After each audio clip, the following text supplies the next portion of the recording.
Watch Giyu in any scene and he seems fine. He does not cry. He does not complain. He stands straight, speaks little, and moves through every situation with the same flat expression, whether he just finished a fight or is sitting down for a meal. Nothing seems to get to him. That is the whole problem. Because underneath that stillness is someone who decided, a long time ago, that he does not deserve to feel okay. Someone who carries 2 deaths on his back that he never fully put down. Someone who has spent years surrounded by people and managed to stay completely alone the entire time. Giyu Tomioka is not cold. Much of his behavior can be traced back to the losses he experienced early in life. Everything he does, the silence, the separation, the way he fights, the way he refuses certain things, connects back to that. Here are the 7 moments that show it most clearly. Moment 1. He let Sabito do what he could not, and Sabito died for it. To understand anything about Giyu, you have to start here. When Giyu was young, he went through final selection, the exam every Demon Slayer candidate must survive to join the Corps. You are sent into a mountain with demons inside it, and you stay alive for 7 days on your own. Most who enter do not come out. Giyu was overwhelmed during the selection and survived largely because of Sabito's efforts. Sabito was shown to be an exceptionally skilled candidate who carried most of final selection, defeating a huge number of demons and protecting the other candidates in the process. Then Sabito died fighting the last demon on the mountain, the one demon he did not finish. And Giyu survived because of what Sabito did. He passed final selection without earning it in his own mind. Many of the survivors, including Giyu, owed their survival to Sabito. Giyu eventually rose to the rank of Hashira, a position Sabito never lived to reach. That is where the guilt starts.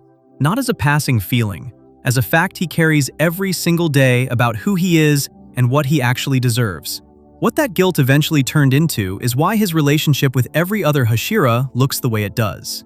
Moment 2. He sits alone at every Hashira gathering, without exception. There is a running visual in Demon Slayer that is easy to miss if you are not looking for it. Giyu is often shown slightly apart from the other Hashira, reinforcing his distance from them. Not dramatically, not in a way that anyone comments on directly. He is just consistently not quite with them. While other Hashira talk, react, argue with each other, Giyu is present in the room and absent from what is actually happening. The other Hashira notice this. Sanemi Shinazugawa, who is openly hostile toward Giyu throughout the series, even claims that Giyu has no allies among the Hashira, highlighting how others perceive him. The way it is said makes clear this is not a new observation. It is something everyone in that group already understands about him. What makes this harder to look at than it first appears is that the Hashira are not unfriendly people by default. They are intense and serious, but they have bonds with each other. They have history. Giyu is the one who does not seem to have built any of that. Not because the others refused him, but because he keeps a distance that makes it almost impossible to get close. He does not think he belongs in that group in the way they do. Sabito should have been there. Sabito would have been one of them. Giyu sits in a seat he believes someone else earned, and so he keeps himself slightly outside it. That separation is not something he decided once. It is something he maintains consistently, and the Hashira gatherings are where it becomes most visible. There is one person he does not keep that distance from, and the reason why says everything about him. Moment 3.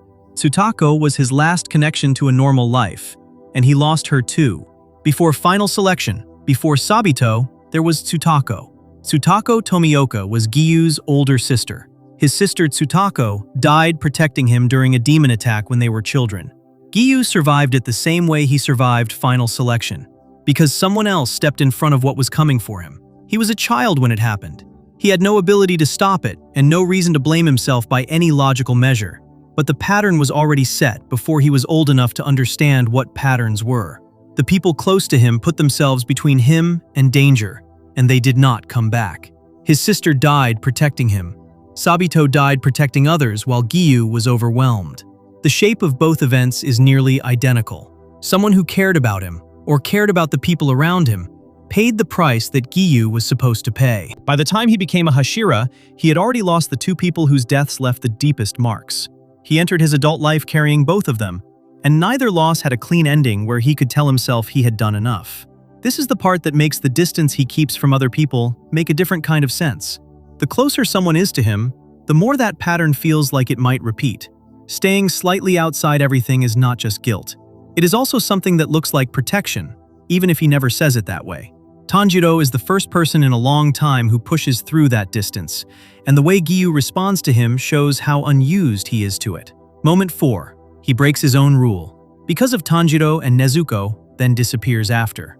The first episode of Demon Slayer is also the first time you see Giyu act like someone with something going on underneath the surface. He finds Tanjiro carrying Nezuko, who has already been turned into a demon. The rule is simple and absolute. Demons get killed. Demon Slayers who protect demons face serious consequences. Giyu is a Hashira. Enforcing that rule is part of what he is. He chooses not to follow the standard protocol of killing demons in that moment. He sees something in how Tanjiro acts to protect his sister, or something in Nezuko that reads differently to him, and he makes a decision that goes against everything his position requires. He sends them to Urokodaki and walks away. He does not explain himself to Tanjiro. He does not stay to see how it goes. He makes the decision, then leaves. What he does before leaving is also specific. He tells Tanjiro that he has no intention of helping him, that Tanjiro should find someone else. He says it in a way that is meant to end the conversation. This is Giyu after he has already done something kind, actively pretending he has not done something kind.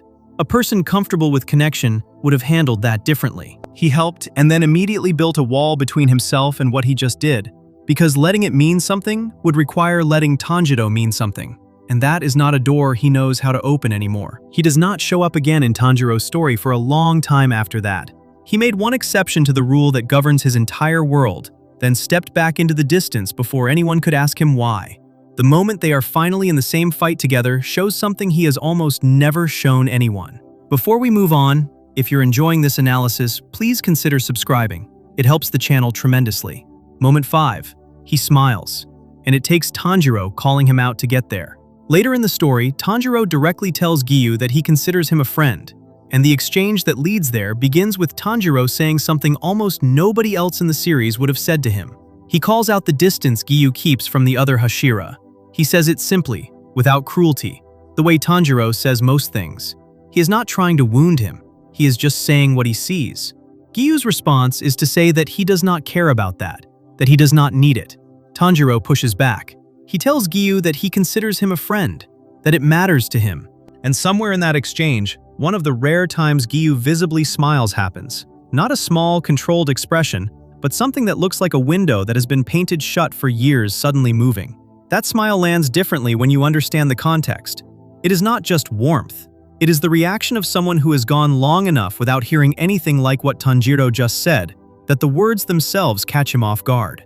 What sits underneath that moment is sadness as much as anything else. Because Tanjiro saying it makes clear how long Giyu has gone without hearing anything like it. What happens to him in the final arc is where everything that has been building inside him nearly finishes the job. Moment 6. He loses his arm and tells Tanjiro to leave him behind. In the final arc, during the battle against Muzan, Giyu loses his right arm. For a demon slayer, especially a Hashira whose entire ability depends on swordsmanship, this is close to the end. He keeps fighting anyway, one-armed, which is already a demonstration of something most people do not have. But that is not the moment. The moment is what he says after. Giyu tells Tanjiro to leave him behind if he becomes a burden. He is not saying this as a cold, tactical assessment delivered without feeling. He is saying it the way someone says something they have already decided, from a place that does not have much argument left in it. He has been carrying the belief that he should not have survived as long as he has for his entire adult life. His sister died. Sabito died. He kept going. The math never balanced for him. And now, injured and limited, the voice that has been running underneath everything finally has a practical reason to say what it has always believed. Tanjiro refuses. He does not agree or consider it. He refuses completely and keeps going. For Giyu, someone refusing to give up on him is almost foreign. His default is to make himself smaller, to step back, to preemptively remove himself before he becomes someone else's problem. Tanjiro refusing to let him do that is one of the few times the pattern actually gets interrupted from the outside. What Giyu has never been able to properly do, even once, for himself, is one of the clearest things about him. Moment 7. He rarely speaks about Sabito, carrying that grief mostly in silence. Sabito has been dead for years by the time Demon Slayer begins.